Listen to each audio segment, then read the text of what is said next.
थोड़ा सा ज्ञान प्राप्त कर ले। शायद किसी समाज से कोई आवाज आए, कोई कह रहा था पप्पू है, अरे पप्पुओं का भी अपमान होगा, पप्पुओं को भी इतना ज्ञान होता है कि नाक बह रही हो तो कपड़े पोंछ लेना चाहिए। सर मसल रहा है, उलझन में है, तनाव में है, चूंकि वहां बैठे हुए लोग अब तुझे प्रताड़ित कर रहे हैं कि हमें 2-2 महीने से तूने बंद कर रखा है, यहां पर बैठा रखा है, हमसे पैसा इतना ले रखा है, हमारे बारे में जल्दी से जल्दी बता नहीं, हम घर जा रहे हैं, तेरी पोल खोलेंगे। अब तो उनकी सबकी आवभगत में लगा हुआ, उनके हाथ पैर जोड़ने में लगा हुआ है, बाहर से जो आवाज उठा रहे हैं उनसे भी हाथ पैर जोड़ने में लगा हुआ है, उनको पैसे देने के लिए बार बार ऑफर दे रहा है। कई प्रकार के यहां तेरे शिष्यों द्वारा एक नहीं दर्जनों क्यों फोन आ रहे हैं, क्यों समझौते की बात कर रहा है? अगर तेरे अंदर सत्यता है, यहां का तो कोई व्यक्ति समझौते कोई बात नहीं कर रहा। तुझे जो असत्य तूने बका है उस असत्य को स्वीकार करना पड़ेगा, माफी मांगना पड़ेगा। आज नहीं तो कल, आज नहीं तो न्यायालय में। तेरा सम्मान इसी में है कि सार्वजनिक पहले ही माफी मांग ले। नहीं मांगेगा तो अच्छी बात होगी, तू मेरा कार्य करता रहे, आवाज उठाता रहे। मैं चाहता हूं कि समाज में तू गलत आवाज उठा और हर गलत का अंधकार फैला। अंधकार को दूर करने की ताकत सत्य में है, प्रकाश में वो ताकत होती है कि तुम जैसे लोग और अंधकार फैलाओगे तब भी ऐसा कोई कलकाल आने वाले नहीं, ऐसी कोई समस्या आने वाली नहीं। सुधर जाओ, वक्त है।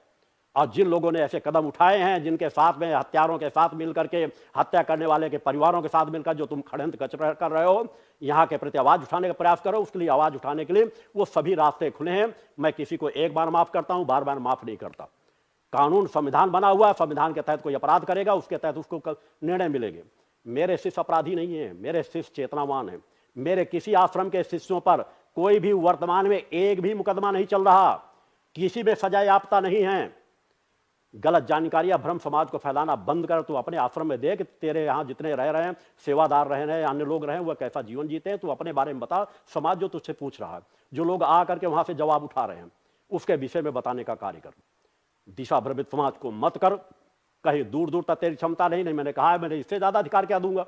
तू सनातन धर्म का रक्षक है कि ये सनातन धर्म का, कि हमारी विचारधारा सनातन धर्म की रक्षक है, इसका आंकलन करके कोई देख ले कि तूने अभी इतने समय में क्या किया। अगर उससे 100 गुना ज्यादा कार्य हमारी संस्था ने न किया हो, रात रात भर जग जग करके 1,500 से 2,000 स्थानों में नशे की खेपें पकड़ाई जा चुकी हैं, समाज में परिवर्तन किया जा चुका है। लाखों लाख लोगों को जो असाध से असाध नशे के शिकार थे, सुधर नहीं सकते थे, उनको सुधारा गया है। एक नहीं, हजारों हजार वो नारियां जिन्हें डॉक्टरों ने भी कह दिया था कि संतानें नहीं होंगी, वो संतान लाभ यहां से उठा रहे हैं। अपाहिज अपाहिज लोगों, अपंग से अपंग लोगों को यहां से ऊर्जा प्राप्त हो रही है। ना मालूम कितने लोग सुख शांति का जीवन जी रहे। वह लोग जो कंगाल हो चुके थे, आज वैभव का जीवन जी रहे हैं, यहां की ऊर्जा को लेकर, मां की कृपा को लेकर के। यह सहज है, यहां की ऊर्जा नहीं चल रही। यहां का कण कण मेरे द्वारा चेतन किया जा रहा है।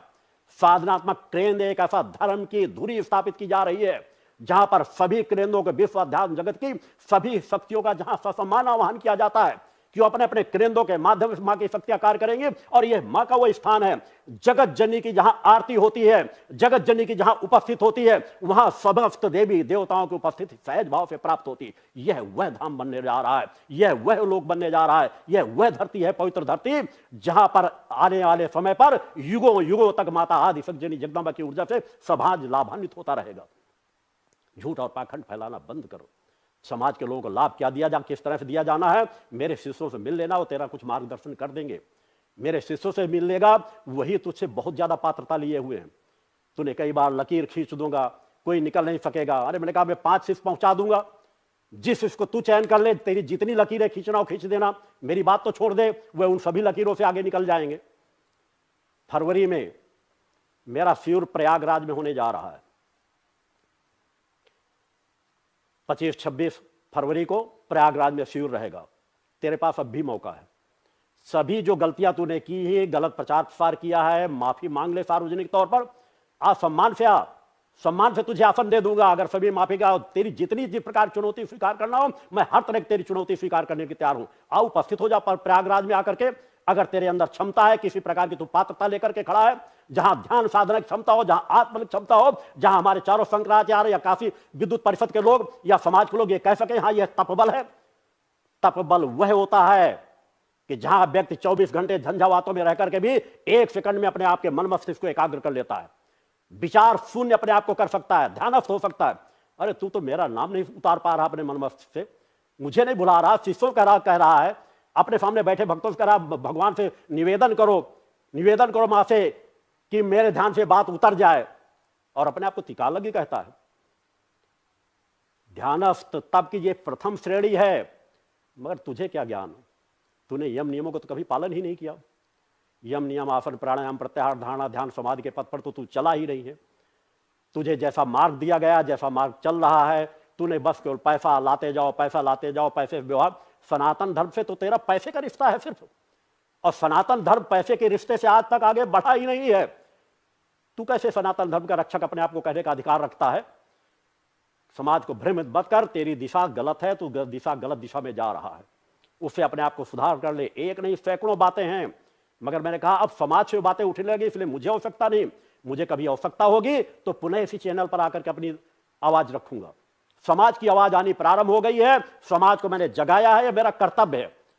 समाज जाग चुका है, समाज धीरे धीरे आवाज उठा रहा है, वो खुद तेरा पर्दाफाश करता चला जा रहा है।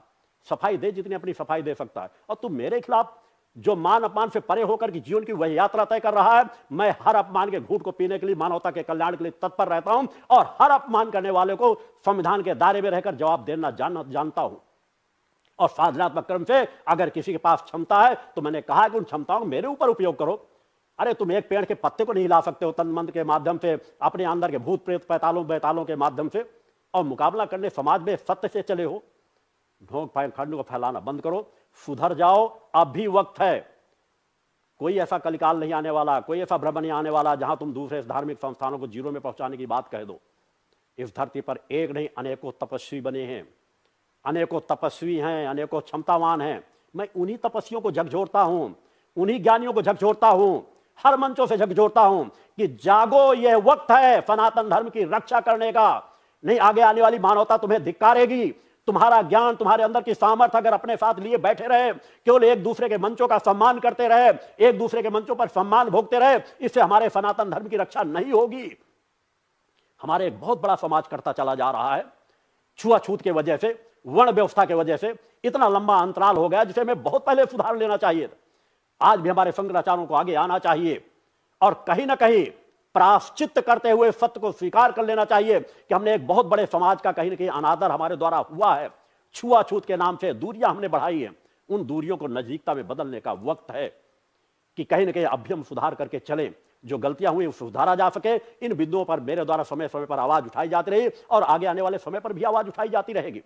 अनेकों धार्मिक संस्थानों द्वारा आज की स्थिति में बिल्कुल मौन धारण कर लिया गया।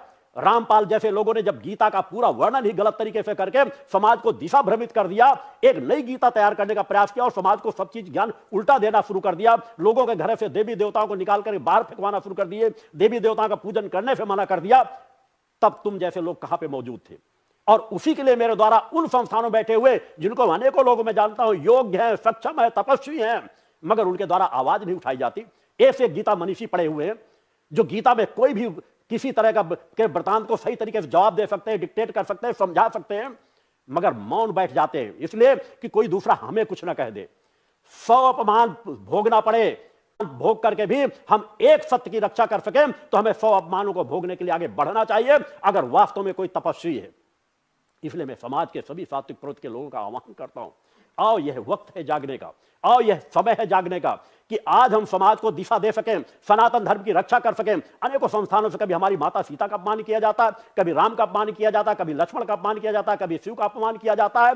सनातन धर्मियों के प्रमुखों को, हमारे सम्मानित शंकराचार्यों को, काशी विद्युत परिषद के सम्मानित लोगों को मैं आह्वान करना चाहता हूं। अनेकों मठों में बैठे हुए अनेकों अखाड़ों के प्रमुखों को अनेकों योग्य हैं, मैं जानता हूं। एक बार एक कमेटी बनाओ, कम से कम वर्तमान में आवश्यकता है कि हमारे धर्म ग्रंथों में मुगल काल के शासन में जो अनेकों धर्म ग्रंथों में परिवर्तन किया गया, अनेकों ऐसी चीजें बीच में डाल दी गई जो कभी हमारे धर्म ग्रंथों में नहीं रही, और समाज उन्हीं को आज पढ़ रहा है और आज उन्हीं बातों को उठा के समाज में विद्वेष फैलाया जा रहा है। हमारे धर्म को गलत साबित करने का, सनातन धर्म को गलत साबित करने का प्रयास किया जा रहा है।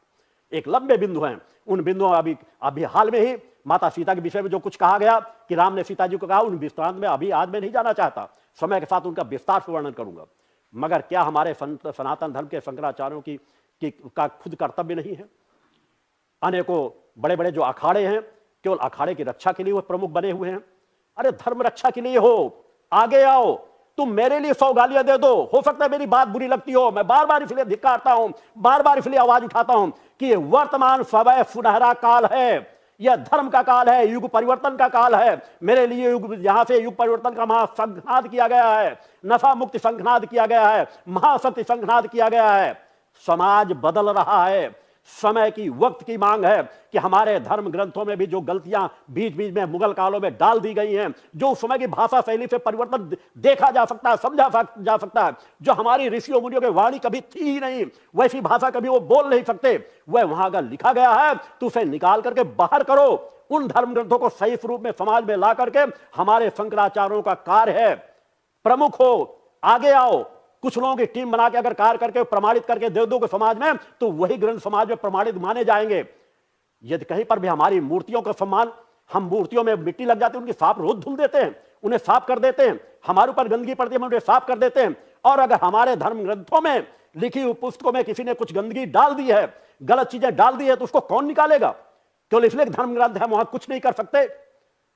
धर्म ग्रंथों में भी उनकी भी सफाई करते रहने चाहिए, उनका भी काल परिस्थितियों के आधार पर परिवर्तन करते रहने चाहिए। यदि किसी ने गलत किया है, नहीं गलत किया तो स्वीकार करो, नहीं गलत किया तो समाज के सामने खड़े होकर के भी बताओ। यह भी तुम्हारा धर्म है कि समाज को अगर दिशा भ्रमित किया जा रहा है तो उसको कौन बताएगा? समय के साथ जागने की वक्त की आवश्यकता है। मैं एक बार नहीं मुखर होकर के आवाज उठाता रहूंगा, एक बार नहीं 10 बार कहता रहूंगा कि अगर अपनी मां की दुख के स्तन का दूध पान किया है तो उसे लजाओ मत, धिक्कारो मत, उसका ध्यान रखो, उसका सम्मान रखो। आवश्यकता है, समाज की मांग है कि हमारे धर्म ग्रंथों में जो कुछ गलत भरा गया है उसे निकाल करके बाहर करो, और अगर नहीं निकालना तो उसे समाज के सामने इस तरह प्रमाणित करो जो समाज सभी लोग स्वीकार कर सके। बहुत कुछ ऐसा किया गया। हमारे शिव भांग नहीं पीते, हमारे शिव धतूरा नहीं पीते, यह मैं जानता हूं, या कोई सिद्ध योगी हो आ करके बता दे। अगर इस तरह की चीजें चलती रहेंगी कि पार्वती जी भांग घोट रही हैं, शिव जी पी रहे हैं, तो फिर यही समाज तो वर्णन करेगा। मैं कथा